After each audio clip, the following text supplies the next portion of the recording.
You can All right, trust me. I trust you. All right, so I just hit record button, and thank you, Teresa. If you could please introduce yourself and maybe tell us a little bit about yourself. Yeah, I go by the business entity Teresa Sculpts, and I've worked in the cosmetology hair salon industry since '94. This pandemic is new, but not so different from many other challenges since '94. And I've worked in the Bay Area the entire time in my career. Okay. Well, I was really happy that you agreed to interview. In case other people don't know, you, for me, you're a mentor. I look up to you. I go to you for advice often. And I respect you. You are a mom. You're a business owner, entrepreneur. Um, you are a community supporter and organizer. Um, you are a friend, and you are also what was I going to say? Um, you're more than that as well. You're a hairstylist and I know that you do a lot, and so I was hoping that you could share your journey um, with us and talk about your perspectives in all those roles uh, and and kind of how the changing world has been affecting your journey and what you see for the future. And I really want to I want to give a space for you to talk. Um, and I just want to be here in any way that I can to provide that space and to hopefully amplify it. Um, that's really my goal. All right. Thanks for having me share my views. And I think this is great what you're doing and getting different perspectives from different folks throughout the Bay Area, especially entrepreneurs, and how it impacts not just businesses, but also the communities such as education, people in the educational field. I've been in Oakland since '93 and grew up in the Bay Area. So, it's kind of interesting to see how things have taken shape when I grew up in more south of the Bay Area, down in Hayward, when it was just a lot of little farms, little, I guess they call it bedroom community. I don't know why. But, and then I moved up to Oakland and got my apprenticeship in San Francisco and started to work in the East Bay back in the early '90s. But we were faced with things such as earthquake when the Loma Prieta Bridge came down, and then there was the early '90s, the Oakland Hills fire, and then the dot-com bust, and I guess the cell phone bust, and wow, what else? What's the cell phone The bust? housing, yeah, the housing crisis. So I saw the wave go up and down each of these times, and it was kind of like just bracing myself because I had no idea what each of those periods of time was going to be like. But I always lived within my means. I didn't come from money. And when I started my business, the probably one of the big rules that I broke was I put it all on credit cards and I just took a risk. And these were credit cards that were like 18 to 24% interest because I was so young. I didn't have much credit history. And I thought, I'm just going to do it. I'm going to do it because I believe in what I envision. And I think that that has been a big part of what I've done is I surround myself with, like you reach out to people who are doing it and you start to ask a bunch of questions. And I think that's where it begins, is asking questions, not being afraid to ask people questions, and then just take the jump, as I learned from experience. So when I thought, oh, I should go back to school and take some kind of business course and get a degree. Well, it doesn't teach you how to survive, a pandemic.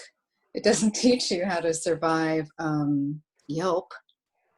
It doesn't teach you how to survive disgruntled customers or landlords who have multiple properties and decide that they just want to, up and move you out, or, laws aren't as protective around the raising of rents in commercial real estate as it does for residential real estate. They're tricky. And when I was told everything is negotiable, everything is negotiable, especially at times like this when everybody's affected by it. So what were you doing when the shelter in place hit, and like the few days around? I don't know, did you make any big decisions when that hit, or? Well, I started with my business partner, Chelsea, back in December, a pop-up salon and retail that included not just my one chair, but it had a few different vendors, what I like to call them, who are local makers and artists and designers mostly around Oakland and Berkeley. And Chelsea's business is called Extra Set of Hands, and she comes upon a lot of goods that folks don't want in their home. She helps to organize them. And she brought their clothes, gently used clothes, to our shop, and we sold them. And what we didn't sell, we donated. So I am involved with both East Oakland Collective and Haircuts with Heart. And I work within the community for folks without shelter, low income, senior citizens, kids, teenagers, shelters, and all throughout, mostly Oakland, but sometimes we're in Berkeley and Albany, San Francisco. East Oakland Collective is going strong still, helping a lot of folks get meals. And I've gone out a few times where I go to their shop and I pick up food, or Candace Elder and I, and a whole crew of people that she organizes. I mean, she's just got so much manpower. We go out to a encampment, which has now been swept away, but we would show up and set up tables and serve food that she somehow has a whole nother program going on where she gets the food and how she distributes the food. So I just show up and I help out however I can. At the shelter in place time, when I was told we can't even work, I thought, I can't go to the shop, I can't have customers, I can't do hair. Well, how am I going to pay for rent? I have a contract that I'm locked into, but it's month to month. And luckily it was like the third week, maybe second or third week of the month, when we were given notification that we had to shelter in place.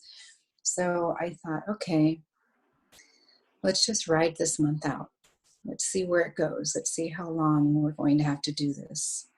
And I was subletting the spot where I was. And Chelsea and I got to talking, and she said, I guess we'll just stay there and see what happens. And I said, yeah, I mean, there's no big hurry. Everybody's doing it. No one can have customers in. Nobody can make money. So we're all just going to be waiting. And then we got a email and text message from the person who holds the lease. And she said, so are you guys going to stay in business through April? Because if you are, I'm going to need that rent from you. And I'm thinking, hello, nobody's in business right now. Nobody can work. What do you mean you need rent? I don't think anyone can pay rent if we're not creating income. And I think that they're going to put a hold on rent. Maybe we should just ride it out a little bit longer. And her immediate response was, well, if you're not going to pay rent, I'm going to have you move out because I have a contract. I have a obligation to my landlord. And I said, well, I think you can send notification to him too. But it was volatile. And Chelsea and I discussed it further, and we decided we should just pull out, take everything out of the shop. And especially once I said, I don't think we're going to pay rent. And Chelsea also sent a text message saying there's no way that she can do it because she's got her hands tied. Well, then this person who's holding the lease said, well, I can't have you guys squatting in my place. And I thought, squatting? I'm not a squatter. I know that I'm holding up to an obligation and to a commitment to a contract, but don't call me a squatter. So I was like, you know what? I'm out. Because if someone doesn't appreciate the way that we're doing business in a professional manner, let's go to a place where they can appreciate us. And it's now been probably almost a month past.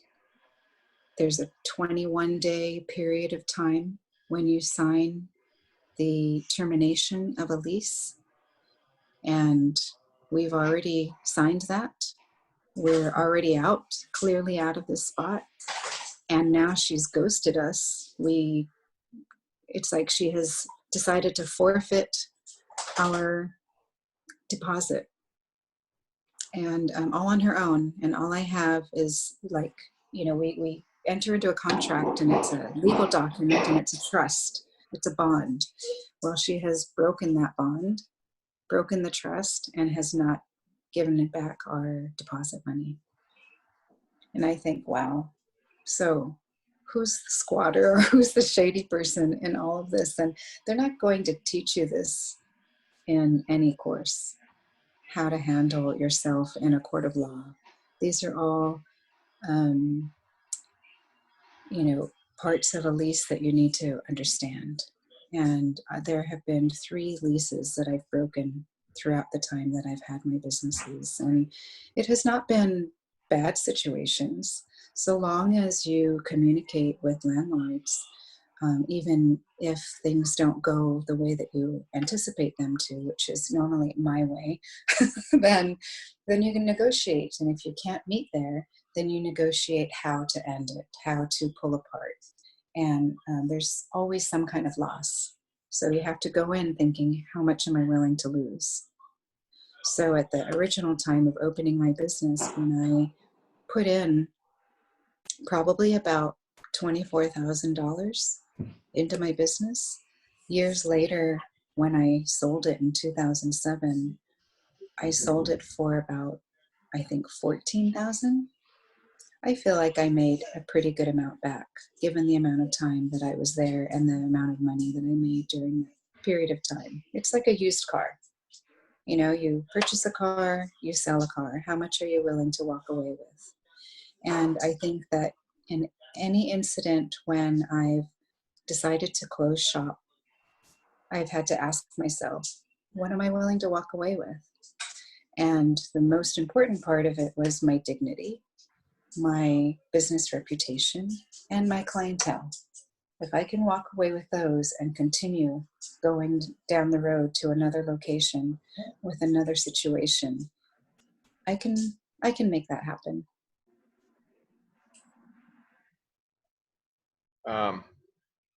Yeah, that's really it's important to hear somebody with experience in that, like, because I've texted you Like, I don't really know what I'm doing half the time. And I mean, I feel like a lot of people don't. So to hear somebody who has been through that a few times, it's really useful. Mm-hmm. Especially when, you know, like most of us are just throwing uh, thoughts and kind of hopes around um, without experience, and then Right. being in the relationship with commercial landlords specifically. Yeah. I mean, another thing that I would advise, which I didn't learn all of this myself, of course. I spoke with other successful business owners, and when the opportunity was right, I would ask them, what were your three greatest failures and how did you overcome them? And there's been an array of answers. I've also gone to other commercial brokers outside of the area, and I've asked them what their rates are for ground level commercial, upstairs commercial. Some of the situations that they've been in with their tenants and how they handled them, how they negotiated with them in a fair manner. Because everyone wants a piece of it, but it's how much we're willing to sacrifice of not getting what we want, because we can't have 100% of what we want. That's what negotiation is all about. And I would recommend talking with not just other business owners, but even, um, the leaseholders, landlords, um, business associations. I put myself on a board of one of the Oakland districts into their business association so that I could learn the ins and outs of what it takes to apply for a conditional use permit, which enables someone to do something that otherwise that retail or restaurant space isn't allowed, and the application process. I learned what it takes to apply for different city ordinances, zoning, and a lot of the folks down at city planning are willing to offer a lot of advice. They've seen a lot of businesses fail, but they've also seen a lot of successes. And luckily, I have a lot of clients who are in the industry of commercial real estate, commercial banking, restaurant build out, and I've asked them for advice. Um, I find that working with my peers more closely have been women of color and women who have gone through the struggle, who are mothers and providers.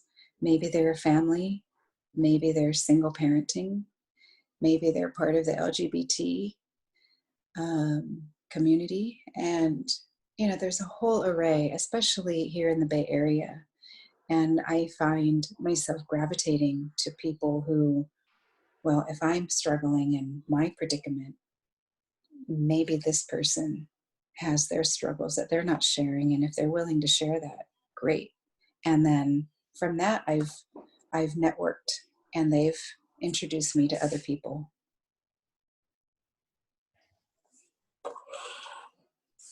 I think that this pandemic has had me take a look at what am I really doing here, and what do I really want to accomplish down the road in life. It's not so different from, because it's like everyone had the rug pulled out from underneath them. You don't go into business hoping to fail. It's like you don't go into a relationship with anybody hoping to end it. You know, like, hey, Josh, let's be friends. But you know what? I think a week from now, I'm going to get over on you and we're going to be enemies. You don't go into that thinking that way, but you prepare yourself for it. You prepare for the what ifs. And as a child, having lost my father at age 15, I tend to prepare for, what if someone of the two of us pass away? What if, the unexpected happens? What if I lose my car and I can't drive anymore? What if, what if there's a pandemic?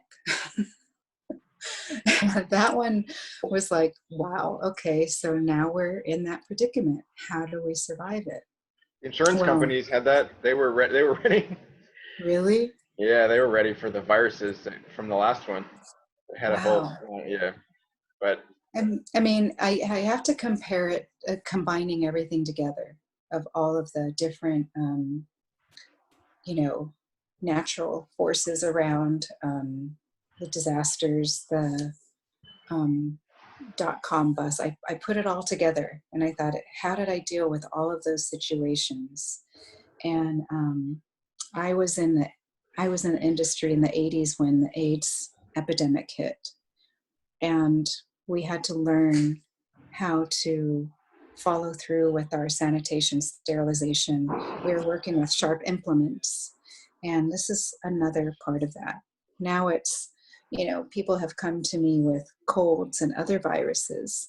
It's like, do you get into a sexual relationship without talking about, sexually transmitted diseases? Now we have to have this conversation with our clients. So consensually saying yes to my clients. Yes, I take safety precautions. Yes, I'm cleaning all of my tools. Yes, I'm wearing a mask. Yes, I'll wear gloves. I mean, it's a change. I can't feel the same things when I'm creating, but it's not, I'm not cutting off my hands. I can still do something. It's just an adjustment. And I think that oftentimes, especially Americans, we've been so privileged to have everything, right in front of us. Produce all year round, every produce that we want imaginable. And now all of a sudden we don't have it. Or, toilet paper. Why the hell did everyone want toilet paper? you want to take my toilet paper from me? I do want to. That's what this I is all mean, about. it's ridiculous that if we just kind of look at the simplicity of things in a more primitive way, how are we going to help each other in a more humane way? If I have 50 rolls of toilet paper, here, have 5. I mean, I don't know how many bags of yeast went in and around through friends, because we all of a sudden have to bake bread. I don't know. I tried it and forget it. However, I was just talking this morning with my mate about, we have had a pretty luxurious shelter in place, and we've been eating really well. I mean, we've had time to make these beautiful meals, and I've had all of this time to teach my daughter how to drive, and she can get on and off the freeway, merging what traffic, you know, and just like spending time with her where you're locked inside the car, driving around Oakland, listening to her music, hanging out on her bed, watching her YouTube videos. I mean, come on. I don't know how many parents are getting from their kids that they don't want to spend time with each other. Like, that my daughter wants to spend time with me. Yeah. I mean, I'm all for that, because we're not pushing each other away. And when I cancel with friends because I'm going to go hang out with my daughter instead of walking at a social distance with them, I'm going to choose hanging out with my daughter. And when she decided that she wants to cook, great, let's cook together. I mean, what are people complaining about? I have no idea. No idea. I'm like all for this. It's like a extended vacation. Probably the longest time I didn't do my work in my career was, and I called it my sabbatical, because hairstylists don't really get sabbaticals. is a year that I moved to Greece and I lived on a farm, and I learned to do nothing without a television, without internet, without a telephone. You know, I took my toddler outside and we looked at the bugs and beetles and whatever critters were crawling around the grounds. I mean, there's a whole world out there, and just because I have to wear a mask doesn't stop me from doing things. You know, doesn't stop me from walking my dog or getting coffee at Kisler.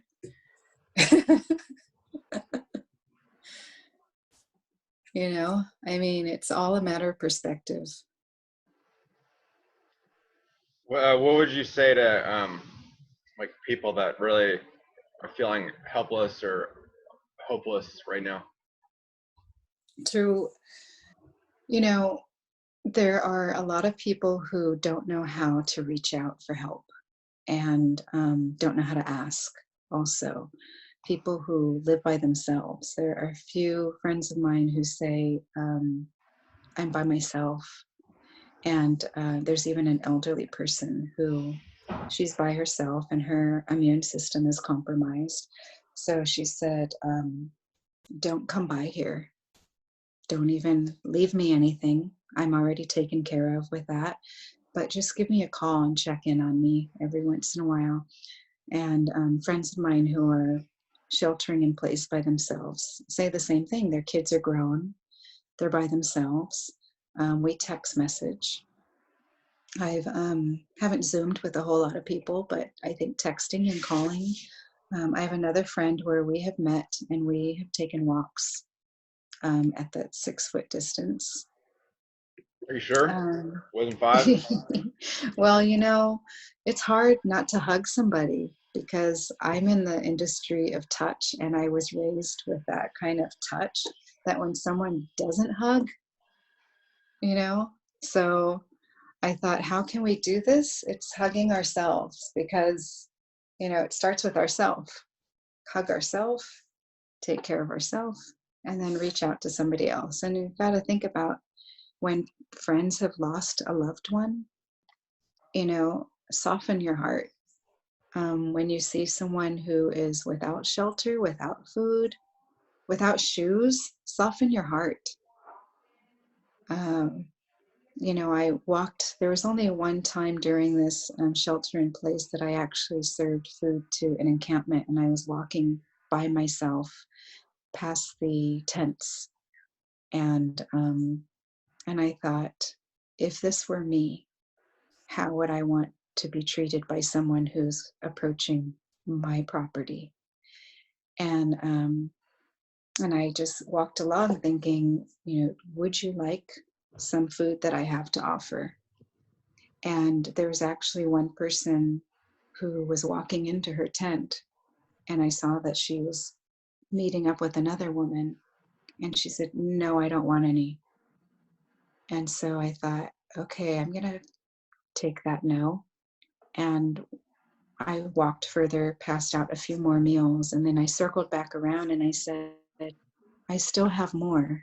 I could leave them for you to have later. Are you sure you don't want anything? She said, no. And I said, are you okay? Are you feeling okay? And she said, I'm not feeling well at all. I said, is there anything else that I can do for you? And she says, no, we're good. We're good. And I said, okay. And you just have to walk away knowing that that was my answer. It has to be a consensual answer, you know, like anything. Yes, I need help. No, I don't. And leave it at that. And can you talk about what you were doing, like the organization you were working with, um, as you were handing food out? That's East Oakland Collective. It's based in East Oakland, and it's been going strong for some years now.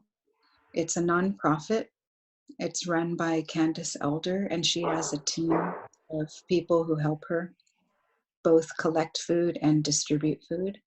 She works with churches and companies. They have, I've seen that they've referred people out, and it's almost not almost, it's a self-governed organization. So much has been neglected by the city of Oakland. And so often the mayor has encampments moved out from certain parts of Oakland where there often have been an easy target to dump waste or furniture, appliances, because it's an encampment. And yes, it needs to get cleaned up, but these are people who have nowhere to go. I mean, in a city of 420,000 people, there are over 4,000 unhoused members. And that's not acceptable. We're not a third world country. We are a big city with lots of money. For a while they were calling it the Tesla tent city because we have how many Tesla cars driving around Oakland and how many tents popped up around Oakland. And they're probably about the same, 4,000, I would have to say. I mean, how I got involved was way back when I had some items in my home that I had too many of. And I thought I should maybe take it to one of these encampments. And I had these bags in my car and I'm driving around. And I remember clearly looking for a place for somebody that was maybe outside of their tent that I could approach. And I saw this woman walking along, and she was looking for something. And I thought maybe she lost something. So I'm driving up slowly, thinking in my mind, how could I gauge my closeness to her? What could I say? And she bent over. She was picking up some paper. And then I observed her for a while, and I saw that she kind of went behind something, and I thought she was looking for clean paper because she needed to go to the bathroom. And I thought, oh my God. And it stopped me. I was just stuck. And as I drove a little further, I remember stopping at this red light and then watching for her in my rearview mirror to see where she would come out of. And then eventually she came out and she walked a little further and she met up with this guy, and they just continued about their walk. And I thought, I'm gonna stop and give what to her? My bags of whatever miscellaneous items. And so I started to do a search online about where to take donations, and I ended up taking it to Out of the Closet because they help a lot of the locals, and they take anything, but they also offer they have a clinic inside of their facility down by the lake where they offer free AIDS testing. And I thought, wow, so here's someone who's providing a free service, who is also providing a storefront. Like, that's an idea. And I kind of kept that idea in my pocket. And then I kept searching, and I found Haircuts with Heart. Rebecca Beardsley runs that. And I sat and talked with her for literally like 20 minutes because that's all my meter had. And we collaborated.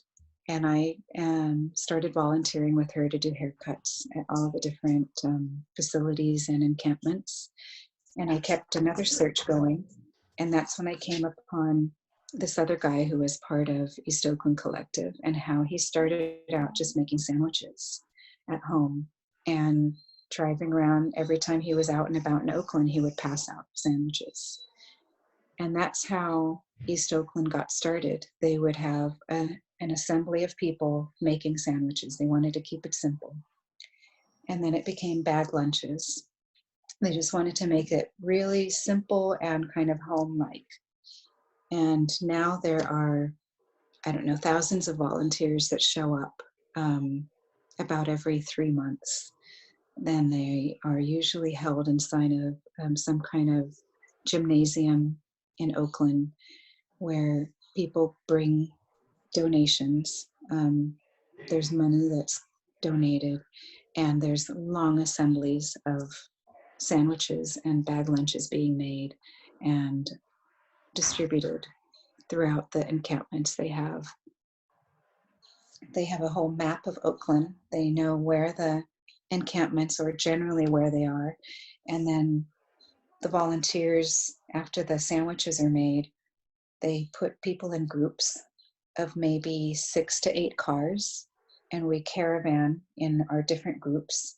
We're given a list of which encampments to go to. And sometimes they say it's about this neighborhood. They might, yesterday we checked, but it might have been moved.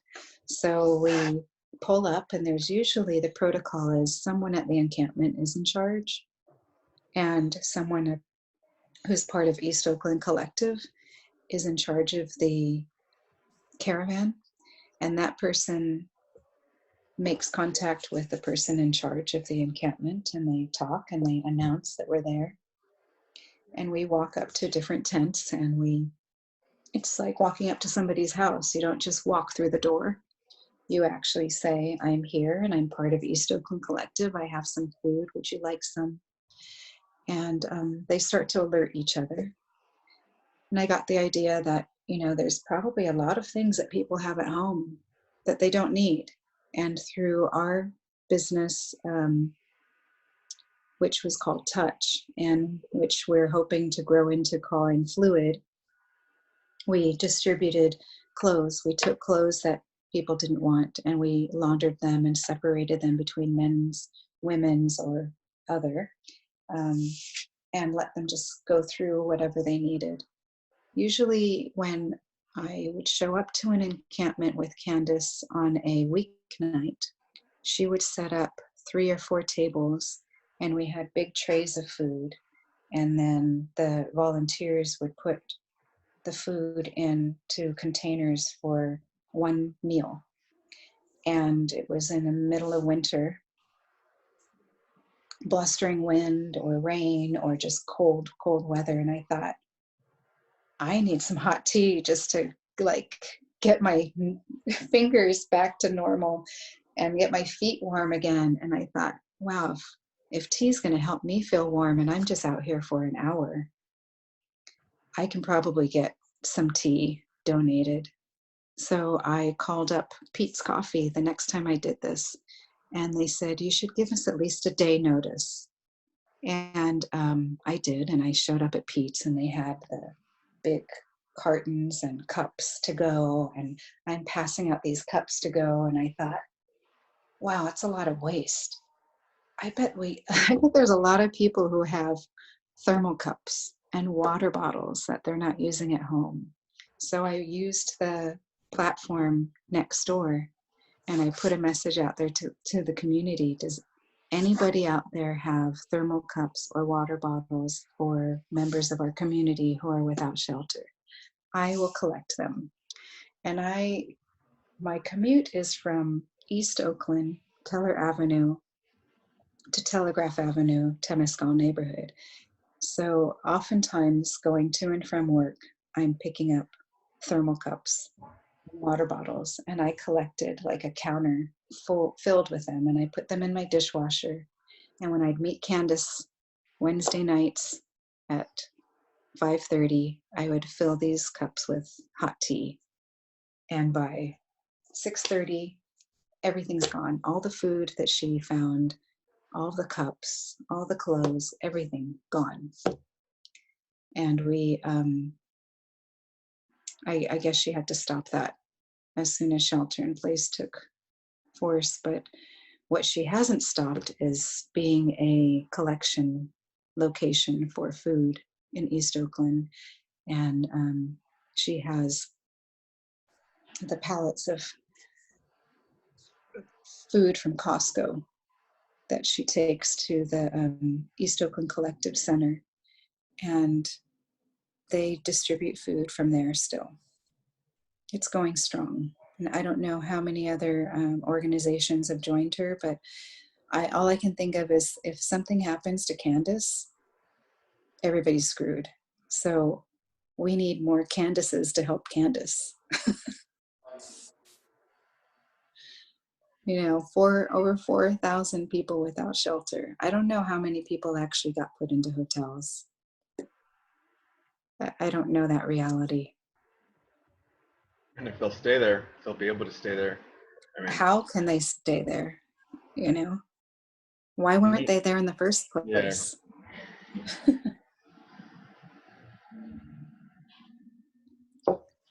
So, you know, you started to do a collection with your pantry. How's that going? It's got some movement.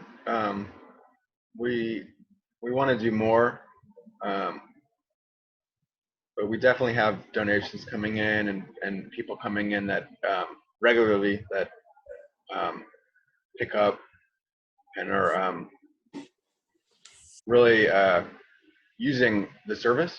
So that's good to see. Yeah, I mean, it's kind of a shame that it depends on like such high rent to provide a service like that. That's kind of so, you know, but I mean, I'm hoping I can figure out a way to kind of like you and I have talked to help while conducting business. Right. So, you know, it's hard though, because as a business owner, I have to chase the money, and now it's a lot easier in that sense because there's a lot more value on the non-monetary components. But I mean, providing free food in a space is still not. I mean, it seems to be really low value. I don't know if that's because people are just deemed expendable. I don't know. I don't know why that feels so low. I mean, it's not like I personally value that low. That's not what I'm saying. I'm just saying that, you know, as all the work I'm trying to do, it's still like last on my list. So and people that I'm working with too, who want to develop the food bank, we're just not we're not developing it past what it is right now. Yeah, I mean, it's hard to keep a momentum going. And what I've learned is that you try it. You try whatever ideas that you have and see how it takes place. And if it doesn't work, then you shift it a little wherever you see might fit. And you talk with like-minded people to get their ideas. Having been in the industry for so long, I realize that there will always be people with and people without. And there will always be this high expectation from people with and not so high of an expectation with people without.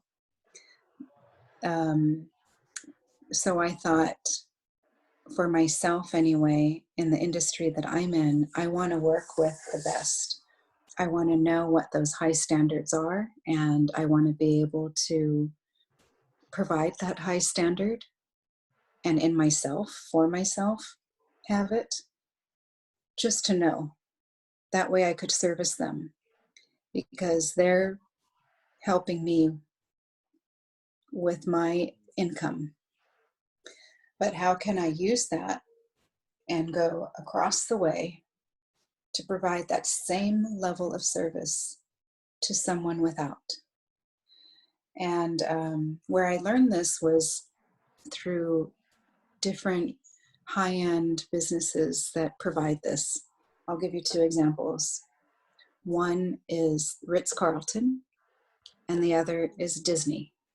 And when I learned of these two providing great service, regardless of somebody's income, I started to use that as my model and teach that to my employees, that every single person that walks in to our shop should be treated like a $500 person.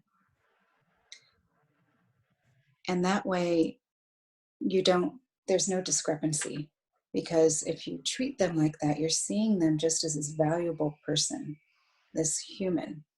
And if you can provide that level of service to them regardless, then your consistency will remain top. So what I noticed when I went to Kisler is, because I've always asked different cafes, what milk alternatives do you have?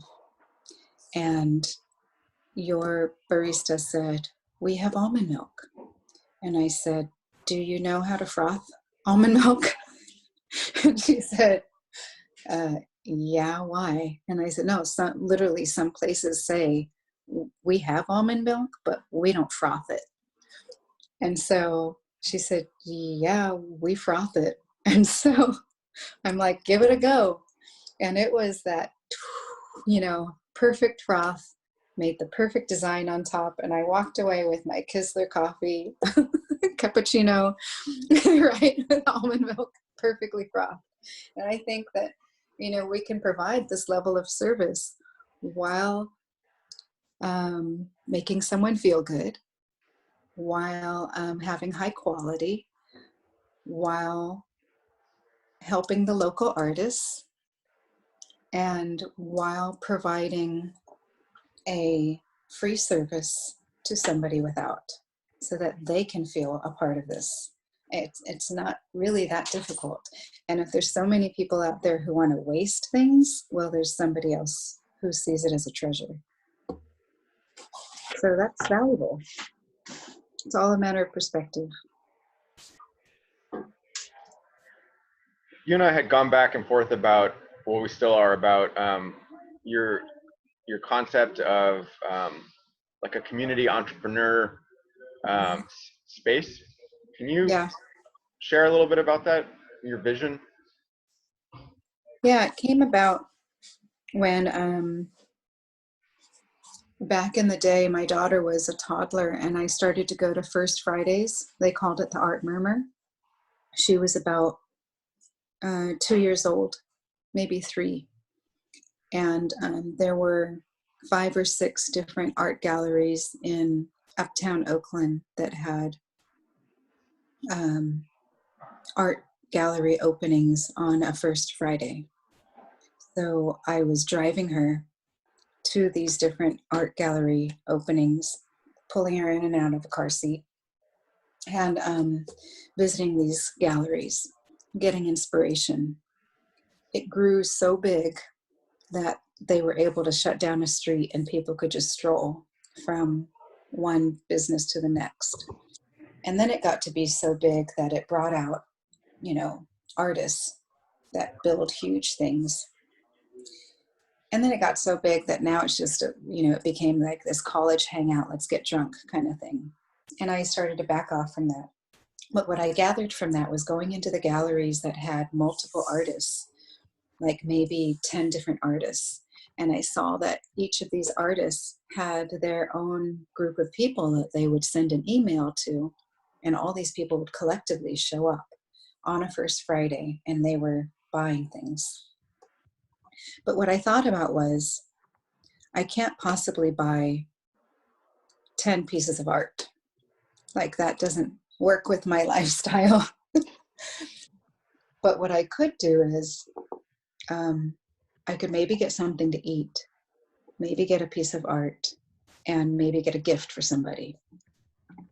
So I started to think about that, and I tried it out for a few years in my business that happened to be in one of the most lucrative neighborhoods of Oakland.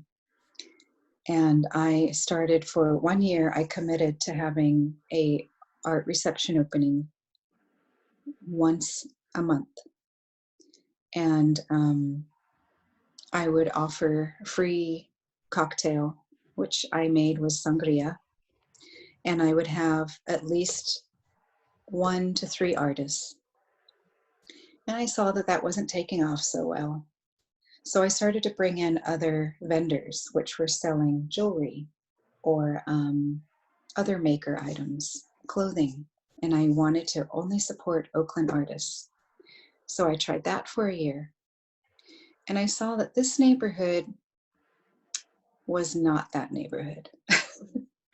It didn't really support local artists. It wanted the brand names. It wanted, the Tesla car. It wanted the, bougie lifestyle. And I thought, wow, this doesn't really resonate with who I am. So I need to go outside to where I feel like I can be a part of that scene, but still keep my clientele that provides this income to me. And I started to pay attention to how they spend their money. And I would go and visit other neighborhoods and high-end stores to see just observe how people spend their money. And on average, someone would, if they knew that they were going to a place such as getting their hair done, and easily drop $80 to $120 to get their hair done because they know that they have their appointment once a month, they're going to have their hair done. What they don't know is that they have a little extra something something to spend on themselves for a little something something. And that little extra is about $25 to $30. That's the average that I found that people will spend a little something for themselves. So I started to think, what can I sell them at that rate? And it was being able to have artists that make those kind of goods. Every once in a while, we'd have that fabulous $1,000 piece of art. And every once in a while, a customer would buy that $1,000 piece of art. But most of the time, they wanted that $25 to $30 item, just because the earrings look good, or the wallet looks great, or the coffee beans are a nice, they tell a story. And telling a story helps people to really connect. So for instance, my friend who roasts the freeze out coffee, part of her proceeds goes to help protect the land trusts up in the North Bay. And I started to tap in on that. Here are these folks that are helping the Zapatistas in Mexico. Here are the folks who are picking up furniture on the side of the road that people dump, and they're making reusable bags. Everybody has a story, but they're all having the same vision of helping somebody else, of reducing waste. And I thought, if we can collectively put those things together, and each item not just tells a different story, but provides a function under one roof. So you get serviced, you get to help out a little bit, you get a little bit something more functional, and you're only spending 25 to 30 bucks on yourself while we're reducing waste and while we're helping and being more humane. And that collective is what I'd like to grow and have in each major city. What I find is, like, a cafe is where people will come in and be a little bit more sociable because they're holding coffee and we're all sipping and we're all having a conversation. So I thought, if we can provide a service and a product where we can be more social, even if it's now at 6 feet, why not? Maybe snacks, maybe a dog treat, because everybody's got dogs, or lots of people have dogs. Maybe you have snacks for kids.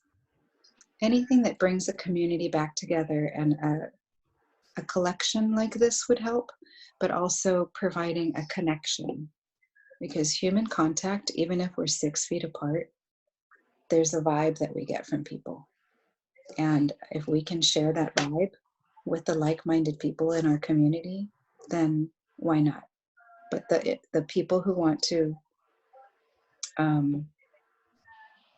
I guess, not support this vision can go to Costco, can buy online, can use Postmates. I mean, at every level, I try to support. I bank with Community Bank of the Bay because it's a green business, because it gives back to the community. I try to reduce waste, even if my takeout has to be in plastic now. And even if my grocery store wants me to take their plastic bag instead of my artisan bag. You know, there's always a way around it, and it helps me to, I tinker with how to do it better or more efficiently.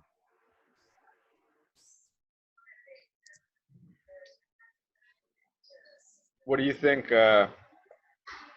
A question for you, and if you don't like this question, I won't be offended.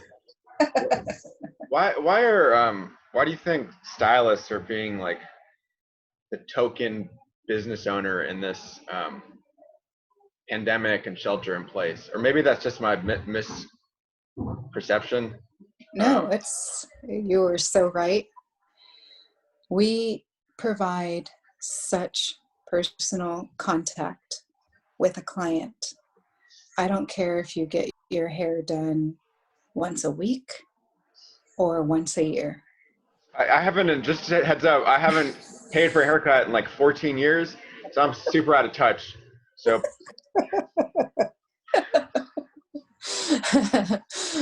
Yeah, I don't, I feel like, you know, there must be something that you're having done that's a personal touch. And you don't have to share that with me, but, but it's one service that is G-rated that we can talk about, having personal touch and providing a grooming at almost every level of income and every age, every ethnicity. It's a single provider usually that is providing the service, or often, and that single provider has also the ability to operate as their own business entity. A lot of hairstylists that I know are not so different from bartenders and wait staff who have been in restaurants where they're living hand to mouth because the rate of income has stabilized. When I say rate of income, there's what we call the consumer price index that dictates to what the cost of living is. And that has not jumped too high in our industry.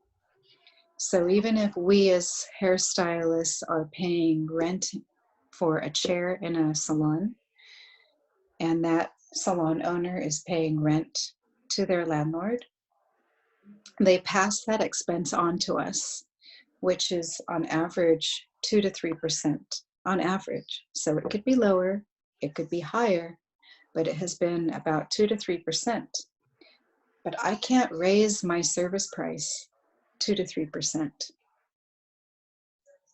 You know, my service would be over $200 for a haircut if I did that. I could make up for it in other ways, such as product, but that has a cap also. So if my income has a cap, but yet consumer price index keeps going up, that means that folks like myself are literally living hand to mouth in the Bay Area. And we, more than anybody, or not, more than lots of folks, because we're independent contractors, it's our only form of income, need to get back to work. This is it. This is all we have. And after I get off of this Zoom chat with you, I'll be in contact with the management company that runs the complex that I live in. They offered me a payment plan. They sent out a notification through email saying, well, we can help you with a payment plan, or perhaps you can pay with your credit card the rent that you owe. So in other words, there's no getting out of rent. So why not put it on your credit card and pay interest on that? Or we can provide a payment plan. So, there's two parts. Part of it is the protection of the hairstylist, that physical protection. And then the other part is that income.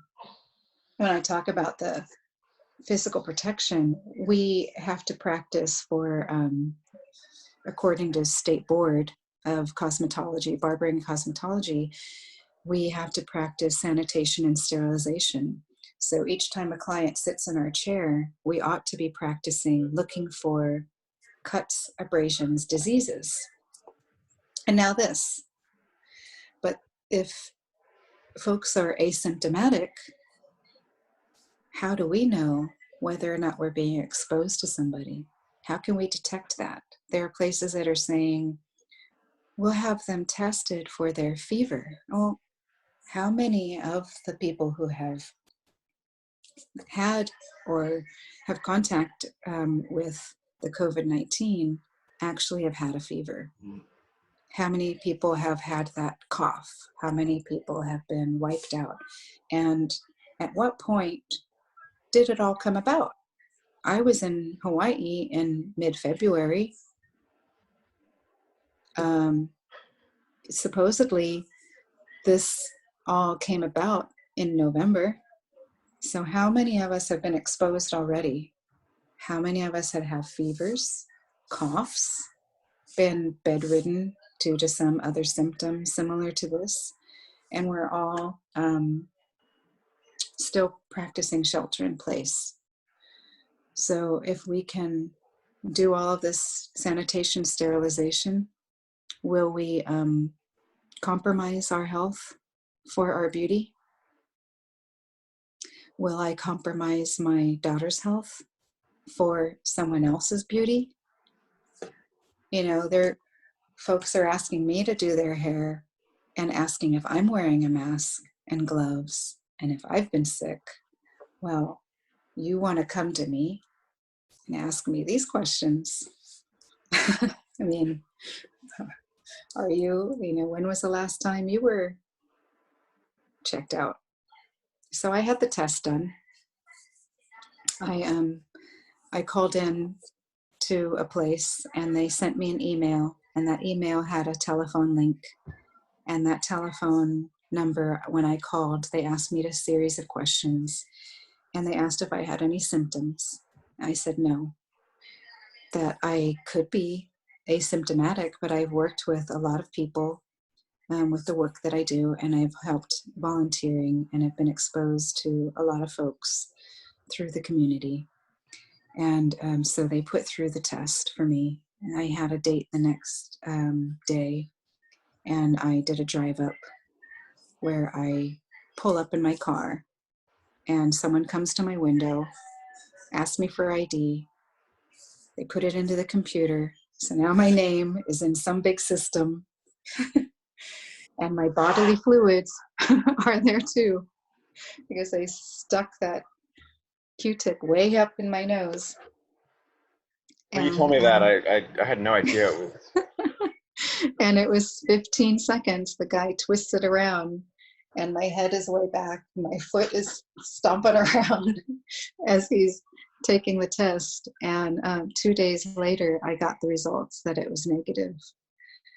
But who knows? I mean, supposedly that was the way the test works. And supposedly it gives a somewhat accurate, but how do we know? And how do I know what's going to happen with the rest of my personal information and body fluid that they took from me. You know, I was asked, will I, when the time comes, will I get vaccinated?